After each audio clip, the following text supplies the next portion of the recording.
So हे guys, आज आपला दुसरा व्हिडिओ आहे. तर केस टेकिंगमधलं मेन पार्ट आहे चीफ कंप्लेंट. तर चीफ कंप्लेंट म्हणजे काय, तर पेशंट जे स्वतः ज्याला त्याला जे फील होते किंवा त्याला जो त्रास होते हे पेशंट जेव्हा सांगतो तेव्हा त्याला आपण चीफ कंप्लेंट म्हणतो. तर चीफ कंप्लेंट जेव्हा पेशंट सांगत असतो तर ती जी कंप्लेंट्स असते ती पेशंटच्या ओन लँग्वेजमध्ये असते. तर ओन लँग्वेजमध्ये काय असते, तर पेशंट सांगतो की नाही मला मुरगळल्यासारखं दुखतोय, मला खूप टोचल्यासारखं दुखतंय. तर हे जे वर्ड्स असतात हे आपल्याला आपल्या रुब्रिकमध्ये कन्वर्ट करायचे असतात.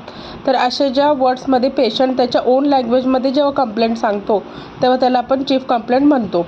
आणि जेव्हा असे कंप्लेंट सांगत असतो पेशंट तेव्हा पेशंटला अजिबात डिस्टर्ब करायचं नाही, की आपण आपले क्वेश्चन्स किंवा आपण काहीतरी बोलायचं नाही.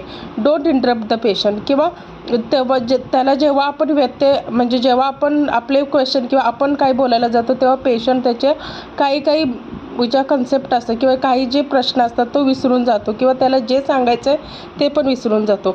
तर या स्टेजला तुम्हाला you try to be good listener, so you get the more chief complaint in this chief complaint. आणि ह्याच्यामधून जेवढं तुम्ही ऐकाल, जेवढं तुम्हाला पेशंट सांगतील तेवढे तुम्हाला इथून रुब्रिक मिळण्याचे चान्सेस असतात. सो चीफ कंप्लेंट ही खूप महत्त्वाची आहे. तसेच त्याबरोबर पेशंट यामध्ये लोकेशन सांगतं, मोडॅलिटी सांगते, म्हणजे कधी त्याला त्रास होतो, कधी त्याचे हात दुखतात, कधी त्याचं पाय दुखतो आहे किंवा कधी त्याला हे कंप्लेंट जास्त असतात. कन्कॉमिनंट म्हणजे काय, की पेशंटला त्यासोबत काय आणखीन दुसरा त्रास होतो हे देखील पेशंट सांगतात. आणि ॲग्रिवेशन, कधी त्रास होतो हे देखील पेशंट या चीफ कंप्लेंटमध्ये सांगत असतो.